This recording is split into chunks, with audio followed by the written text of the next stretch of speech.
सो हम लोग अपने लास्ट क्लास में ये डिस्कस कर रहे थे कि फ्यूचर प्रोस्पेक्ट्स क्या होते हैं एजुकेशनल सेक्टर के, ठीक है। और ये पर्टिकुलर टॉपिक जो है इस चैप्टर का लास्ट टॉपिक है कि what are the future aspects या प्रोस्पेक्ट्स इन एजुकेशनल सेक्टर। देखो, एजुकेशनल सेक्टर की बात हो रही है यहाँ पे कि अभी इसमें किन किन चीजों की, अगर हम फ्यूचर प्रोस्पेक्ट से बात करें, मतलब हमारे फ्यूचर में अब तक में, तब से लेके, पहले से लेके आज तक में क्या क्या किस तरीके के चेंजेस आए हैं और कितने चेंजेस अभी तक हुए हैं, कितने अभी होने बाकी हैं, और हम लोग कहाँ अभी स्टैंड करते हैं, इसके बारे में बात हो रही है। मैंने बताया भी था कि लिटरेसी रेट जो है, अगर बोथ अडल्ट और यूथ दोनों की बात करेंगे लिटरेसी रेट में, तो वो तो इंक्रीज हुआ है, क्योंकि हम लोग ने जो टेबल यहाँ पीछे डिस्कस किया था उस टेबल के अकॉर्डिंग लिटरेसी रेट इंक्रीज हुए हैं। बट लिखा है how ever the absolute number of illiterates is still the same as it was during the independence। लेकिन अगर हम एब्सोल्यूट नंबर की बात करेंगे तो जो इलिटरेट की लिटरेसी रेट चल रही थी at the time of independence, वो अभी भी उतनी ही है। जैसे कि उस टाइम पे पॉपुलेशन बहुत कम हुआ करती थी, तो उस कम पॉपुलेशन के हिसाब से अगर कंट्री में जो है 1 लाख लोग जो है पुअर हैं, ठीक है, तो वो ज्यादा था। कम पॉपुलेशन में 1 लाख बहुत ज्यादा होता है। और अगर हम यहाँ पॉपुलेशन जो है बहुत ज्यादा बढ़ गई है, उसके कंपैरिजन में जो पुअर हैं उनके अभी भी उतनी ही है पॉपुलेशन। अब इलिटरेसी अभी भी पॉपुलेशन बढ़ने के बाद भी उतनी ही है, कुछ कम नहीं हुई है, क्योंकि लोग ज्यादा है दिख रहे हैं हमको, पॉपुलेशन ज्यादा हो गया है। अगर हम 2015 की बात करेंगे, इंडिपेंडेंस वाले टाइम से 1997 से कंपेयर करेंगे, पॉपुलेशन ऑब्वियसली 2015 में 1947 से ज्यादा हो गई है। बट अभी भी 1 लाख लोग जो हैं वो इलिटरेट हैं, और तब भी 1 लाख लोग इलिटरेट थे, है ना। तो अगर ज्यादा के हिसाब से अगर परसेंटेज निकालोगे तो वो परसेंटेज कम आएगा, कम के हिसाब से परसेंटेज निकालोगे तो वो परसेंटेज ज्यादा आएगा। इसीलिए हमें ऐसा लग रहा है ना कि इंक्रीज हो गया है, जो लिटरेसी रेट है वो इंक्रीज हो गई है, लेकिन एक्चुअल में इंक्रीज नहीं हुई है। अभी भी बहुत सारे लोग जो है वो क्या है, उतने ही लोग अभी भी इलिटरेट हैं, यही बात बोल रहे हैं यहाँ पे।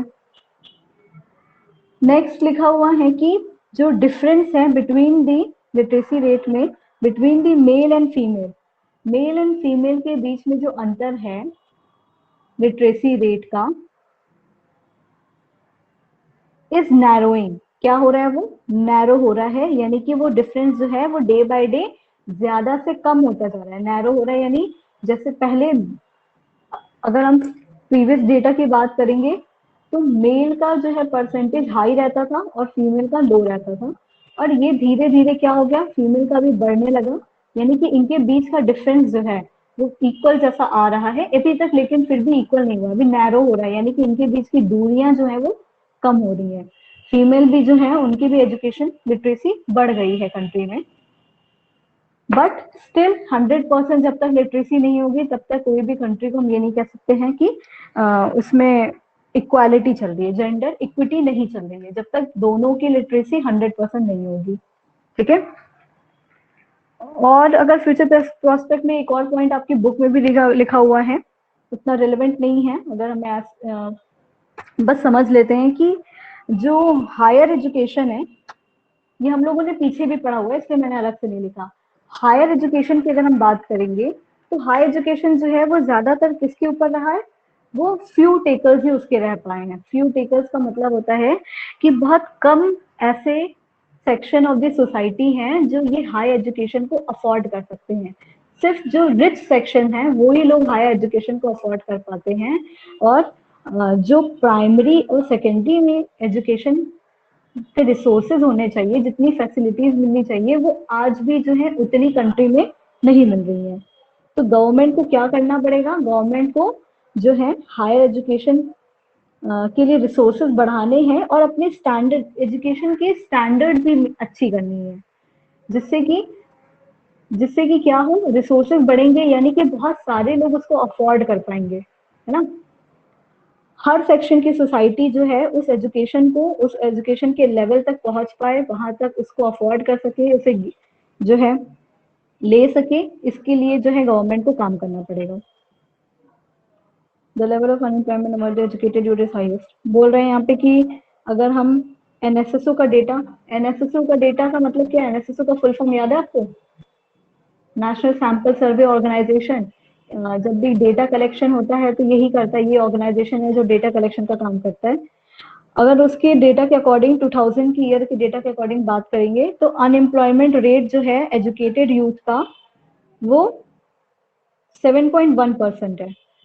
और unemployment of people with up to primary education, अगर प्राइमरी एजुकेशन तक के अनएम्प्लॉयड की बात करेंगे तो वो कितना परसेंटेज है? 1.2%। मीन्स पढ़े लिखे यूथ में, एजुकेटेड यूथ की में अनएम्प्लॉयमेंट का रेट देख लो 7.1% है, जो कि काफी हाई है।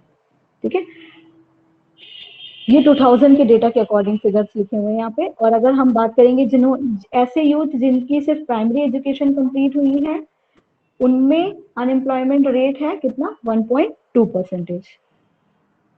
तो ये कुछ फ्यूचर प्रोस्पेक्ट्स में आपके पॉइंट्स थे। क्या क्या चीजें बता सकते हो कि एजुकेशन फॉर ऑल होना चाहिए, सबको एजुकेशन मिलना चाहिए, और जेंडर इक्वालिटी तभी बनेगी जब क्या होगा कि जितने भी मेल हैं और फीमेल हैं, दोनों की लिटरेसी जब तक कितनी नहीं हो जाती है?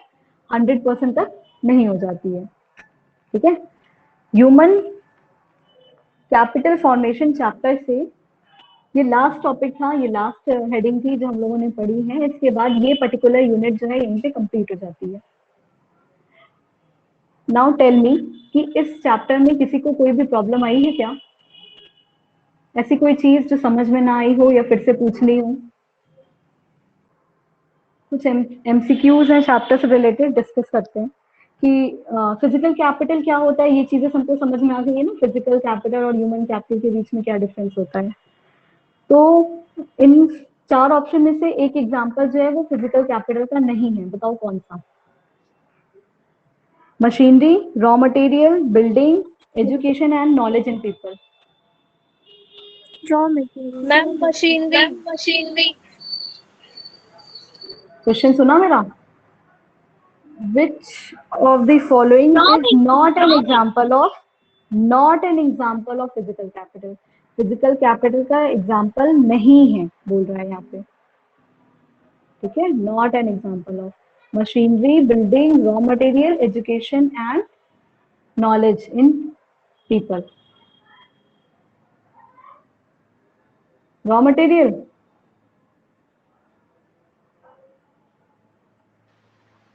No, ma'am. Education and knowledge. Education and knowledge in people. क्यों रॉ मटेरियल क्यों नहीं?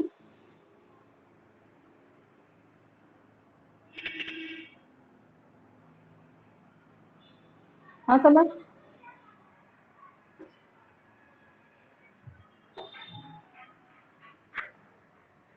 फिजिकल कैपिटल की बात हो रही है यहाँ पे, और एजुकेशन और नॉलेज से क्या होता है? ह्यूमन कैपिटल जनरेट होता है, लोगों के अंदर स्किल्स आते हैं, एबिलिटी आती है, जिससे वो क्या कर सके? इन चीजों का अच्छा एक एफिशिएंटली यूटिलाइजेशन कर सके। समझ में आया? तो फिजिकल कैपिटल का एग्जाम्पल नहीं होता है knowledge and education. Education and knowledge होता है ह्यूमन कैपिटल का एग्जाम्पल। ह्यूमन को क्या होता है? उनको नॉलेज मिलती है, इंफॉर्मेशन मिलती है, स्किल्स डेवलप होते हैं, उनकी एबिलिटी जनरेट होती है, तभी तो वो एक अच्छा फिजिकल कैपिटल का यूज करेंगे। ओके मैम क्लियर आ रही है? क्लियर आ रही है? फिर समझ देखो नेटवर्क की इशू होगा यहाँ, क्योंकि नेटवर्क सही है, मेरा तो ठीक चल रहा है। नेक्स्ट क्वेश्चन कि dash 5 year plan recognise the importance of human capital. मैंने आपको एक लिंक भेजी थी, है ना, एक आर्टिकल की न्यूज वेबसाइट पे।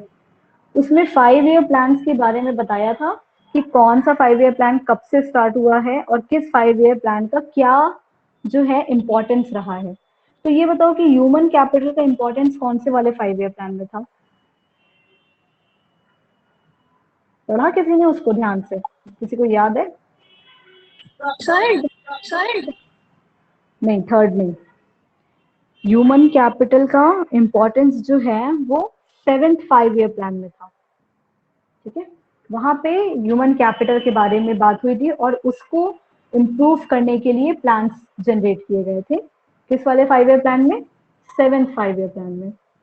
ओके, अब याद रहेगा, जैसे जैसे चैप्टर हम लोग पढ़ते जाएंगे तो हमें पता चलेगा कि ये जो है ये पर्टिकुलर टॉपिक कौन से 5 ईयर प्लान में इसको इम्पोर्टेंस दी गई है, और उस तरीके से हमको 5 ईयर प्लान के सारे एम्स भी याद हो जाएंगे।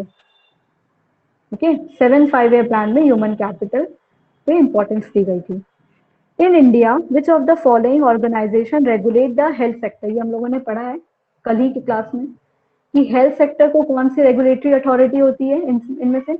ICMR, AICTE, UGC या none of these? Tell me. Health sector को की रेगुलेटरी अथॉरिटी क्या होती है इन चारों में से? Ma'am ICMR। हाँ, ICMR होती है। एंड कोई बताएगा मुझे ICMR का फुल फॉर्म क्या होता है? Indian Council for Medical Research. Okay, the expenditure by the government on education is expressed as, government जो एक्सपेंडिचर करती है एजुकेशन पे वो कैसे एक्सप्रेस किया जाता है? परसेंटेज ऑफ टोटल एक्सपेंडिचर के फॉर्म में, कि परसेंटेज ऑफ जीडीपी के फॉर्म में, या बोथ A and B या नाइदर A and B? ये आज ही पढ़ा है हम लोगों ने, बताओ, आज का टॉपिक A है। और B, A और B। Both A and B, क्योंकि ये भी पढ़े थे हम लोग, टोटल गवर्नमेंट एक्सपेंडिचर और परसेंटेज ऑफ जीडीपी, तो आंसर हो जाएगा C, both A and B। Which of the following is an indicator of educational achievement in India? Educational achievement का इंडिकेटर क्या होता है? ये भी आज की टॉपिक है। Youth literacy rate, adult literacy rate, primary completion rate या ऑल ऑफ दीज? Youth. सिर्फ यूथ हम लोगों ने पढ़ा था कीर्ति आज? नहीं ना, यूथ के साथ साथ अडल्ट लिटरेसी रेट भी पढ़ा है, प्राइमरी कंप्लीशन भी पढ़ा, यानी ये तीनों पढ़ा। इसका मतलब ऑप्शन हो जाएगा all of these. In the year dash, Indian government made free and compulsory education for age 6 to 14। ये आज मैंने रिवाइज कराया है। कौन से ईयर में राइट टू एजुकेशन एक्ट आया था?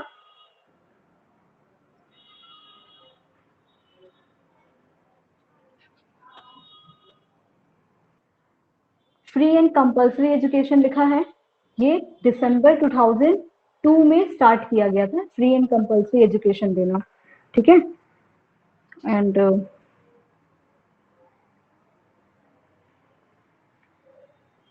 6 to 14 ईयर्स एज ग्रुप के लिए 2002 में जो है कंपल्सरी एजुकेशन स्टार्ट हुआ था। राइट टू एजुकेशन एक्ट के बारे में मैं बताती हूँ बाद में। यहाँ पे वो टर्म नहीं यूज हुआ है, फ्री कंपल्सरी एजुकेशन है, तो याद रखो कब हुआ है? दिसंबर 2002 में। Next, which of the following is the reason for poor human capital formation in India? क्या रीजन है for the poor human capital formation? Human capital formation अच्छा नहीं चल रहा है, बेकार चल रहा है, इसका वजह क्या है? Human resource, physical capital, human capital, sorry, brain drain, insufficient resources, high growth of population या ऑल ऑफ दीज? क्या रीजन है? High growth of population. जब हमने प्रॉब्लम्स पढ़ी थी, problems of human capital formation, तो उसके अंदर ये तीनों ही पॉइंट्स इंक्लूडेड थे। इनसफिशिएंट रिसोर्सेज भी है, ब्रेन ड्रेन भी हो रहा है, और हाई पॉपुलेशन ग्रोथ भी है, तो क्या आंसर हो जाएगा? All of dash refers to the stock of skill, ability, expertise, education and knowledge embedded in the people। ये पता होगा, बताओ इसका आंसर। इसका मतलब होता है कि stock of skills, ability, expertise, education and knowledge लोगों के अंदर। Ma'am human capital. बिल्कुल, very good, human capital. Which of the following is not a source of human capital formation? Sources भी पढ़े थे हम लोगों ने ह्यूमन कैपिटल फॉर्मेशन के, बताओ इन ये एक्सपेंडिचर्स में से कौन सा जो है नहीं है सोर्स ह्यूमन कैपिटल फॉर्मेशन का? expenditure on infrastructure, expenditure on education, expenditure on the job of training, expenditure on migration. इनमें से क्या नहीं पढ़ा हम लोगों ने?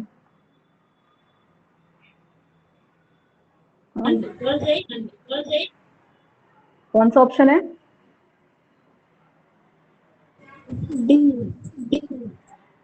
मैम ए होगा।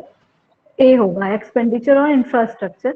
देखो हम लोगों ने एक्सपेंडिचर ऑन एजुकेशन पढ़ा था, expenditure on health, on expenditure of on the job training, expenditure on migration, fourth वाला, और फिफ्थ वाला पॉइंट था एक्सपेंडिचर ऑन इंफॉर्मेशन।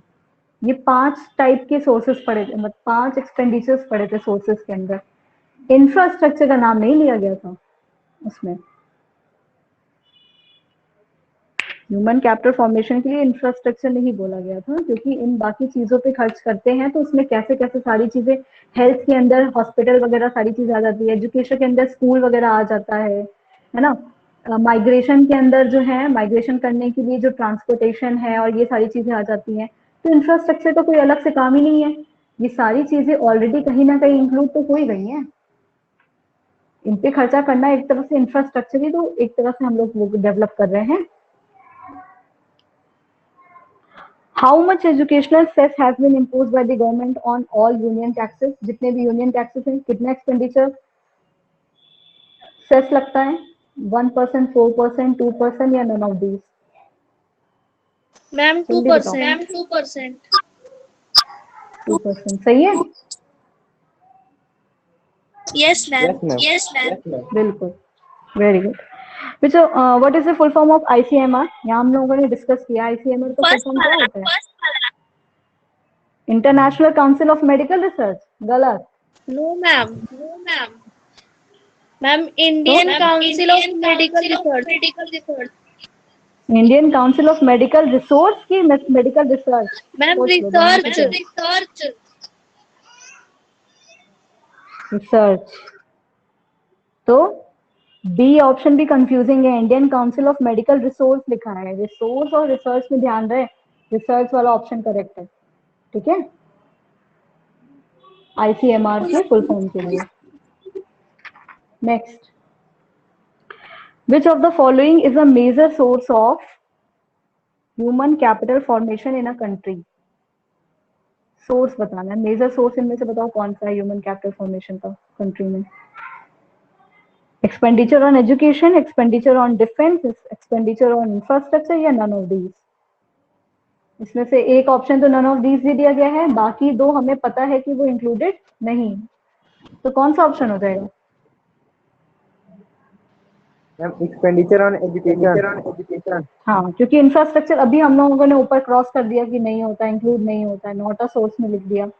और डिफेंस में एक्सपेंडिचर जो है उससे ह्यूमन कैपिटल का फॉर्मेशन नहीं होता है, ये भी हमें पता है। नन ऑफ दीज ऑप्शन हो नहीं सकता, क्योंकि जब तक एजुकेशन यहाँ लिखा हुआ है नन ऑफ दीज ऑप्शन गलत है। तो एजुकेशन, एक्सपेंडिचर ऑन एजुकेशन, ये ऑप्शन होंगे। ओके, इसको एमसीक्यू सॉल्व करने के बाद समझ में आया कितनी चीजें अभी हमें याद हुई हैं, और कुछ चीजों को जो अगर परसेंटेज वगैरह के फॉर्म में, ईयर के फॉर्म में दे देगा तो वहां पे जरूर से कंफ्यूजन क्रिएट होगा। इसके लिए हमें एक बार रीडिंग करनी है, जैसे यहाँ ये क्वेश्चन प्रॉब्लम किया था, कहाँ गया, 2002 वाला, ठीक है। मैम एक क्वेश्चन नंबर 7 भी। क्वेश्चन नंबर 7 भी, क्वेश्चन नंबर 7 प्रॉब्लम नहीं करना चाहिए था, क्योंकि हम लोगों ने ये प्रॉब्लम वाले में पढ़ा है। मैम जो आपके में हाई ग्रोथ ऑफ पॉपुलेशन दिया है ना, हाँ, वो मेरे में लो ग्रोथ ऑफ पॉपुलेशन है। सेम क्वेश्चन के लिए? Yes ma'am. मेरा क्वेश्चन नंबर 7 है। तुम्हारे ये जो क्वेश्चन नंबर 7 है उसमें क्या सेम क्वेश्चन पूछा हुआ है कि which of the following is the reason for poor human capital formation? Yes ma'am. और क्या ऑप्शंस हैं बताओ इसके में, इस क्वेश्चन में? एक हो गया लो ग्रोथ, हाँ, insufficient resources, yes, low growth of population, all of these। All of the. तो फिर वो लो तो मिस प्रिंटिंग है, क्योंकि इसमें पूछा है कि ब्रेन ड्रेन भी इंक्लूड होगा, इनसफिशिएंट भी इंक्लूड होगा, और लो ग्रोथ तो नहीं हो सकता, तो ऑल ऑफ दीज भी हम नहीं लग सकते, यानी कि 2 ऑप्शन जो है इसमें गलत हो गए। तो हो सकता है ये प्रिंटिंग मिस्टेक हो, ठीक है। Yes ma'am. लो नहीं होगा, उसे कट करके वहां पे आप हाई बना लीजिए। अरे यार, दो आंसर्स गलत नहीं हो सकते, और ऐसा तब हो सकता है जब मल्टीपल चॉइस में भी, अच्छा आप लोगों ने देखा होगा कि जो फर्स्ट टर्म के सिलेबस है उसमें ऐसा भी हो सकता है कि मल्टीपल ऑप्शन सिलेक्शन वाले क्वेश्चन भी हो सकते हैं। मल्टीपल ऑप्शन सिलेक्शन का मतलब ये होता है कि एक से ज्यादा ऑप्शन कभी कभी करेक्ट निकल जाएंगे, ऐसा क्वेश्चन भी आ सकता है। और ये तो और ज्यादा प्रॉब्लम क्रिएट करता है, जब तक हमको पूरे चैप्टर का बेसिक चीज नहीं पता होगा अच्छे से, तो हमें पता ही नहीं होगा कि एक ही आंसर सही है कि एक से ज्यादा आंसर सही है, ठीक है। इसीलिए पूरे चैप्टर की एकदम अच्छे से रीडिंग करनी है और हर चीजों को समझना है, ताकि हमें कंफ्यूजन ना हो। ओके, ह्यूमन कैपिटल फॉर्मेशन यहाँ कंप्लीट हो गया। आई सेंड यू नोट्स, भेज दूंगी मैं, अपलोड कर दूंगी उस पर। ओके, नेक्स्ट चैप्टर स्टार्ट करेंगे हम लोग कल से ही, रूरल डेवलपमेंट।